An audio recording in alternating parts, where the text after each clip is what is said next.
Mahabodhi meditation centre पे हम हैं। यहाँ पर हमारे बीच में प्रोफेसर स्मिता दानी बौद्ध जी हैं और हम कुछ इनसे जानकारी लेते हैं इस सेंटर के बारे में। यहाँ पर भी कई बार आ जा चुकी हैं और यहाँ पर कार्यक्रम में भाग ली हैं 2021-22। तो सबसे तो इस मेडिटेशन के बारे में आप बताइए मैडम। नमो बुद्धाय। ये आज हम खड़े हैं महाबोधि मेडिटेशन सेंटर, जो कि बोध गया में सुजाता बाईपास नाम की जगह है, वहाँ पे ये स्थित है। इसे डॉक्टर संदा मुनि, जो कि म्यांमार से आए हुए बनते हैं, वो संचालित करते हैं। और यहाँ पे तकरीबन 100 बौद्ध भिक्षु, जो कि हर एक उम्र के, जिनको हम नॉविस मॉन्क्स भी कहते हैं और श्रामणेर कहते हैं, छोटी से छोटी उम्र के भिक्षु यहाँ पे अपनी धर्म की शिक्षा ग्रहण करते हैं। इसको हम छोटे भिक्षुओं का एक रेजिडेंशियल स्कूल कह सकते हैं। वो यहीं पे रहते हैं, यहीं पे खाते पीते हैं। और जो ये भिक्षु हैं, ये 12 बजे के बाद भोजन नहीं करते हैं। तो आप लगाइए कि 10:30-11 बजे से अगला आधा पौना घंटा भोजन का रहता है। और थोड़ी देर बाद हॉल में बैठ के उनका एक मेस है, एक किचन है, तो वहाँ पे ये उस वक्त भोजन करते हैं। और शाम के वक्त केवल अनाज नहीं खाते हैं और कुछ जूस इत्यादि, चाय इत्यादि पी सकते हैं। ये देखिए, यहाँ पे म्यांमार की बर्मीज़ भाषा में भी लिखा है महाबोधि मेडिटेशन सेंटर, बोध गया, बिहार। और क्लासेस लिखी हैं 1 से 8वीं तक। तो अभी पिछले कल परसों भी मैं यहाँ पे आई थी और कई वर्ष से कई बार आई हूँ। तो हमने देखा कि इतने बौद्ध भिक्षु भी यहाँ पे शिक्षा ग्रहण करते हैं। ये इसका मुख्य द्वार है, ये हमारा धम्म चक्र है।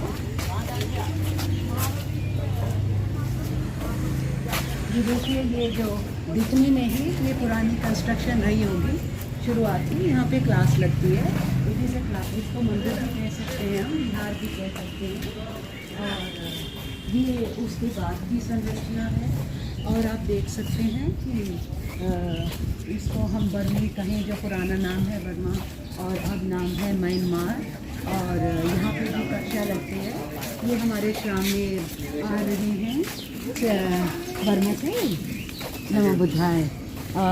ये और श्रामणेर आ रहे हैं। आप देख सकते हैं कि ये अलग अलग उम्र के हैं, अलग अलग कक्षाओं के हैं। और यहाँ पर भी शाम को कक्षा लगती है, अलग अलग समय पे कक्षा लगती है। ये श्रामणेरों के बेंच हैं और आप वाइट बोर्ड देख सकते हैं, आंसर द बिलो क्वेश्चन। तो ये उनको अंग्रेजी सिखाई जा रही है। Where are you from? I am from Tripura. So ऐसे सेंटेंस लिखा हुआ है। और ये भगवान बुद्ध के जीवन से संबंधित, जब भगवान गए थे घर छोड़ के 29 वर्ष की उम्र में, और कैसे वो उनकी पत्नी और बच्चा राहुल, और यहाँ पे उन्हीं के जीवन से संबंधित जो कि सारी दिखाया गया है। इसको हम बोल के ज़्यादा भी बता सकते हैं। और ये देखिए, भगवान के विवाह का है।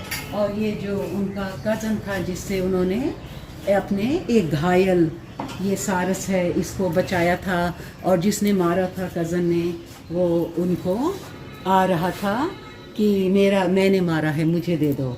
और ये कौन सी कहानी आपको, ये राजा लग रहे हैं, कौन सी कहानी ये जो है उनकी कक्षा की, यहाँ पे 30-11 की कल की क्लास है। You are a monk, so you can't live at home, you have to live at monastery. बताया जा रहा है भिक्षुओं को, जो कि यहाँ पे क्लास लगती हैं उसमें, कि आप भिक्षु हैं तो आपको मोनेस्ट्री में रहना है। और घर पे अगर आप रहते हैं तो आप गृहस्थ हैं, आप मॉन्क नहीं हैं।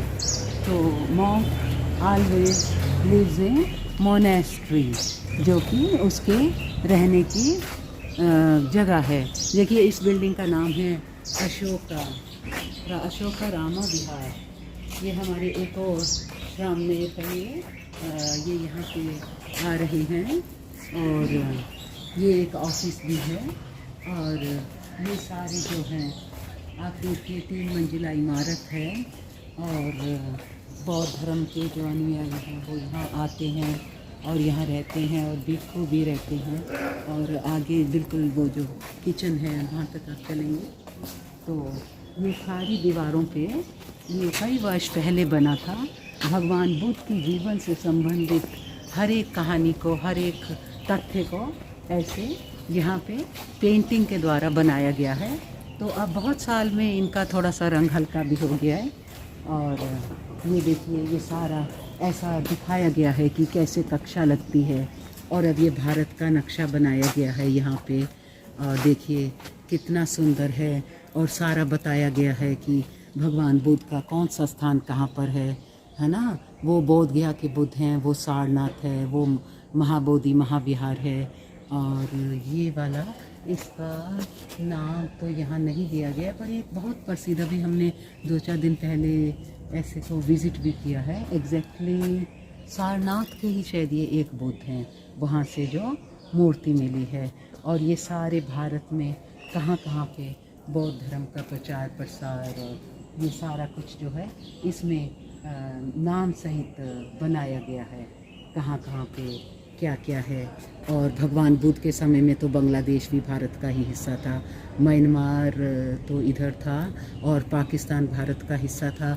अफ़गानिस्तान में काबुल और बहुत सारे हिस्से, अफ़गानिस्तान पूर्ण रूप से अगर हम कहें कि बौद्ध धर्म का ही क्षेत्र था तो ये गलत नहीं होगा, क्योंकि 7वीं शताब्दी तक अफ़गानिस्तान भारत का हिस्सा रहा है। और वहाँ जो बामियान का बुद्धा है और वो पूरी पहाड़ी को काट के एक बामियान का बुद्धा जो कि हम कहें कि 2200-2300 साल से खड़ा था। और उसको कुछ आतंकवादियों ने बारूद लगा लगा के कैसे जो है बारूद लगा के उसको उन्होंने उड़ाया और वो उड़ भी नहीं रहा था। और किस प्रकार उन्होंने जैसे बिल्डिंग्स में जब बारूद लगाते हैं उस तरह से उसके पैरों में सब जगह बारूद लगा के। ये पानी की व्यवस्था है, ये सब भिक्षु आते जाते, पानी की टंकी लगी है, वाटर प्यूरिफाइंग सिस्टम है, बहुत ही सुचारू रूप से संचालित मोनेस्ट्री है। अब यहाँ पे क्या लिखा हुआ है, कुब्बाराम विहार। और यहाँ पे जैसे कि हम जानते हैं और जब आते हैं ये एक यहाँ पे ये भी हम इसका पढ़ सकते हैं, दो वन में conquer 1,000 times, 1,000 men in battle, yet he indeed is the noblest victor who conquers himself। कि जिसने स्वयं के ऊपर विजय हासिल करी है वो वही सबसे अच्छी विजय है। ये इस वक्त हम आ गए हैं डाइनिंग हॉल में और ये आप देखेंगे ये गोल मेज लगी है और यहाँ पे भिक्षु बैठ के भोजन करते हैं। और सबसे बड़े भिक्षु सबसे आगे बैठते हैं डॉक्टर संदा मुनि जी।